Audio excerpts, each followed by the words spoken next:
श्रीराम समर्थ. श्रीमद दासबोध, दशक 17वा, प्रकृती पुरुष, समास दुसरा, शिवशक्ती निरूपण. श्रीराम. ब्रह्म निर्मळ निश्चळ, जैसे गगन अंतराळ, निराकार केवळ निर्विकारी. श्रीराम. श्री समर्थ म्हणतात की ब्रह्म हे अवकाशरूपी आकाशासारखे निर्मल आणि निश्चळ असून निराकार आणि केवळ निर्विकारी आहे. अंतची नाही ते अनंत, शाश्वत आणि सदोदित, असंत नव्हे ते संत सर्व काळ. श्रीराम. त्याला अंतच नसल्याने ते अनंत आहे, ते सदोदित आणि शाश्वत असून असंत म्हणजे नाहीसे नसून सर्व काळ आहेच आहे. परब्रह्म ते अविनाश, जैसे आकाश अवकाश, न तुटे न फुटे सावकाश, जैसे तैसे. श्रीराम. अवकाशमय आकाशाप्रमाणे ब्रह्म हे अविनाशी आहे, ते फुटत नाही तुटत नाही, जसेच्या तसे शांत असते. तेथे ज्ञान ना अज्ञान, तेथे स्मरण ना विस्मरण, तेथे अखंड निर्गुण निरावलंबी. श्रीराम. ब्रह्म हे ज्ञान आणि अज्ञानाच्या पलीकडील असते, त्याच्या ठिकाणी स्मरण नसते आणि विस्मरणही नसते. ते अखंड निर्गुण असून आणि निरालंबी म्हणजे कशावरही अवलंबून नसणारे आहे. तेथे चंद्र सूर्य ना पावक, नवे काळोखे ना प्रकाशक, उपाधी वेगळे एक निरोपाधी ब्रह्म. श्रीराम. तेथे चंद्र सूर्य अथवा अग्नीही नाही, काळोख नाही आणि प्रकाशही नाही, असे ते उपाधिरहित आहे. निश्चळी स्मरण चेतले, त्यास चैतन्य ऐसे कल्पिले, गुण समानत्वे झाले गुण साम्य ऐसे. श्रीराम. निश्चळ परब्रह्माच्या ठिकाणी स्मरण स्फुरले, त्यालाच चैतन्य मूळ माया असे कल्पिले. त्या मूळ मायेत गुण साम्य असते म्हणजे गुणांचे समानत्व असते. गगनी आली अभ्रच्छाया, तैसी जाणीजे मूळ माया, उद्भव आणि विलया वेळ नाही. श्रीराम. आकाशात अभ्रछाया म्हणजे ढग यावेत, तशी ब्रह्माच्या ठिकाणी मूळ माया जाणावी. अभ्रछाया जशी येते आणि जाते, त्यास वेळ लागत नाही, तसेच मायेचे जाणावे. निर्गुणी गुणविकारू, तोची षड्गुणैश्वरू, अर्धनारी नटेश्वरू, तयासी म्हणिजे. श्रीराम. निर्गुणाच्या ठिकाणी जो स्मरणरूपी गुणविकार निर्माण झाला, तोच षड्गुणेश्वर होय, त्यालाच अर्धनारी नटेश्वर असेही म्हणतात. आदी शक्ती शिवशक्ती, मुळी आहे सर्व शक्ती, तेथून पुढे नाना व्यक्ती निर्माण झाल्या. श्रीराम. आदिशक्ती शिवशक्ती मूळ मायेतच सर्व शक्ती आहे, तेथूनच पुढे नाना व्यक्ती निर्माण झाल्या. तेथून पुढे शुद्ध सत्व, रजतमाचे गूढत्व, तयासी म्हणिजे महत्त्व गुणक्षोभिणी. श्रीराम. तेथून पुढे शुद्ध सत्व रजतमाचे गुप्तपणे अस्तित्व असते, त्यालाच महत्त्व किंवा गुणक्षोभिणी म्हणतात. मुळी असे चिना व्यक्ती, तेथे कैची शिवशक्ती, ऐसे म्हणाल तरी चित्ती सावधान असावे. श्रीराम. मूळ मायेत व्यक्तीच नसते, पण तेथे शिवशक्ती कशी असेल असे म्हणाल तर सावध होऊ नये का. ब्रह्मांडावरून पिंड अथवा पिंडावरून ब्रह्मांड, अधोर्ध पाहता निवाड कळो येते. श्रीराम. ब्रह्मांडावरून पिंड अथवा पिंडावरून ब्रह्मांडाचा असा अधोर्ध्व म्हणजे विषयाकडून आत्म्याकडे याप्रमाणे विचार केला की निवाडा कळून येतो. बीज फोडून आणिले मना, तेथे फळ तो दिसेना, वाढत वाढत पुढे नाना फळे येती. श्रीराम. फळात बी असते, ते जर फोडून पाहिले तर त्यात फळ दिसून येत नाही, पण पुढे ते बीज अंकुरित होऊन वाढत वाढत वृक्ष झाला की त्याला अनेक फळे लागतात. फळ फोडिता बीज दिसे, बीज फोडिता फळ नसे, तैसा विचार असे पिंड ब्रह्मांडी. श्रीराम. फळ फोडून पाहिले तर बीज दिसून येते, पण बीज फोडून त्यात मात्र फळ दिसून येत नाही. पिंड ब्रह्मांडाचा विचारही असाच आहे.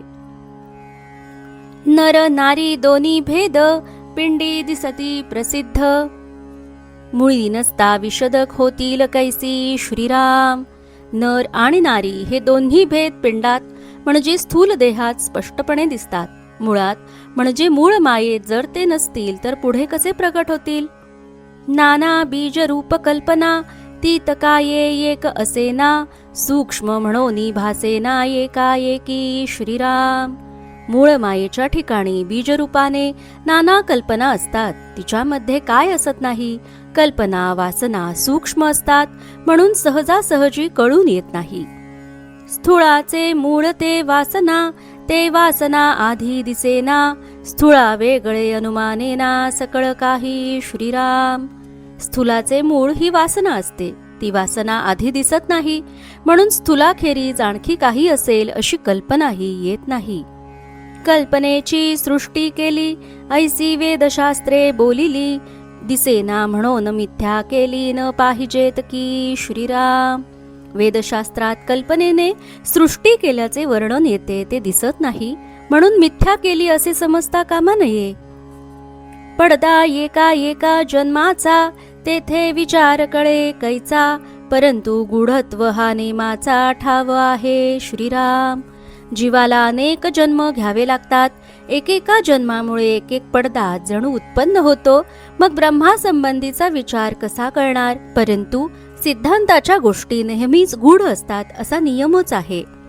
नाना पुरुषांचे जीव नाना स्त्रियांचे जीव, एकची परिदेह स्वभाव वेगळाले श्रीराम. नाना पुरुषांचे जीव आणि नाना स्त्रियांचे जीव हे जीवस्वरूपाने एकच असतात, पण देहामुळे देह स्वभाव वेगवेगळे असतात. नवरीस नवरी न लगे ऐसा भेद दिसो लागे, पिंडावरून उमगे ब्रह्मांड बीज श्रीराम. नवरीला नवरी नको असते, तिला नवरा हवा असतो असा भेद पिंडावरून दिसू लागतो. त्यावरून ब्रह्मांडातही तो बीज रूपाने असतो हे उमगू लागते. नवरीचे मन नवऱ्यावरी, नवऱ्याचे मन नवरीवरी, ऐसी वासनेची परी मुळी होऊन पाहावी श्रीराम. नवरीचे मन नवऱ्यावर असते, नवऱ्याचे मन नवरीवर असते, ही वासनेची रीतच आहे, ती मुळापासून समजून घ्यावी. वासना मुळींची अभेद, देह संबंधे झाला भेद, तुटता देहाचा संबंध भेद गेला श्रीराम. वास्तविक मूळ वासनेमध्ये अभेद असतो, पण स्थूल देहाच्या संबंधामुळे भेद उत्पन्न होतो. देहाचा संबंध सुटला की भेद जातो. नर नारींचे बीज कारण, शिवशक्तीमध्ये जाण, देह धरिता प्रमाण कळो आले श्रीराम. नर नारींचे बीज कारण शिवशक्तीमध्ये असते, देह धरला की प्रत्यक्ष प्रमाणावरून ते दिसून येते. नाना प्रीतीच्या वासना एकाच कळेना, तीक्ष्ण दृष्टीने अनुमाना काहीसे येते श्रीराम. प्रेमाचे सुद्धा अनेक प्रकार असतात, एकाचा उलगडा दुसऱ्याच होत नाही. सूक्ष्म दृष्टीने पाहिले असता काहीशी कल्पना येऊ शकते. बाळकास वाढवी जननी, हे तो नव्हे पुरुषाचेनी, उपाधी वाढे जयेचेनी ते हे वनिता श्रीराम. आई बालकाला वाढवते, पुरुषाच्याने ही गोष्ट होऊ शकत नाही. स्त्रीमुळेच उपाधी वाढते. वीट नाही कंटाळा नाही, आलस्य नाही त्रास नाही, इतुकी माया कोठेची नाही माते वेगळी श्रीराम. मातेला जराही वीट येत नाही, कंटाळा येत नाही, आळस येत नाही अथवा त्रासही वाटत नाही. मातेशिवाय इतकं प्रेम कोठेच दिसून येत नाही. नाना उपाधी वाढवू जाणे, नाना मायेने गोवू जाणे, नाना प्रीती लावू जाणे, नाना प्रपंचाची श्रीराम. स्त्रीमुळेच नाना उपाधी वाढतात. स्त्री प्रेम करून त्या मायेने पुरुषास गुंतवून ठेवते, नाना प्रकारे प्रेम करून प्रपंचाची गोडी लावते. पुरुषास स्त्रीचा विश्वास, स्त्रीस पुरुषाचा संतोष, परस्परे वासनेस बांधून टाकिले श्रीराम. पुरुषाला स्त्रीचा विश्वास वाटतो, स्त्रीला पुरुषामुळे संतोष वाटतो. याप्रमाणे परस्परासंबंधी वासनेने त्यांना बांधून टाकलेले असते. ईश्वरे मोठे सूत्र केले, मनुष्य मात्र गुंतून राहिले, लोभाचे गुंडाळे केले उगवेना ऐसे श्रीराम. ईश्वराने ही युक्ती करून मनुष्य मात्रास गुंतवून टाकले आहे. लोभाचा असा गुंता केला आहे की तो काही केल्या उलगडत नाही. ऐसी परस्परे आवडी, स्त्री पुरुषांची महागोडी, हे मुळी होऊन चालिली रोकडी विवेके पहावी श्रीराम. अशी स्त्री पुरुषांना परस्परांची अत्यंत आवड असते. परस्परांबद्दल त्यांना अत्यंत गोडी वाटते. ही गोडी मुळापासूनच चालत आली आहे हे विवेकाने जाणून घ्यावे. मुळी सूक्ष्म निर्माण झाले, पुढे स्पष्ट दिसो न आले, उत्पत्तीचे कार्य चाले उभयतांकरिता श्रीराम.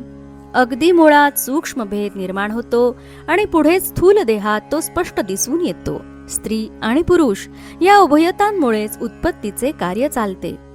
मुळी शिवशक्ती खरे, पुढे झाली वधूवरे, 84 लक्ष विस्तारे विस्तारली जे श्रीराम. मुळात जी शिवशक्ती असतात तीच खरी होत, तीच पुढे वधूवर होतात. त्यांच्या योगे 84 लक्ष जीवयोनींचा अफाट विस्तार होतो. येथे शिवशक्तीचे रूप केले, श्रोती मनास पाहिजे आणिले, विवरलियान विण बोलिले ते व्यर्थ जाणावे श्रीराम. याप्रमाणे येथे शिवशक्तीचे रूप वर्णन केले आहे. श्रोत्यांनी ते नीट समजून घेऊन त्याचे मनन करावे. नीट विवरण केल्या वाचून बोलले असता ते व्यर्थच होय हे जाणून घ्यावे. इति श्रीदासबोधे गुरुशिष्य संवादे शिवशक्ती निरूपण नाम समास दुसरा समाप्त. जय जय रघुवीर समर्थ.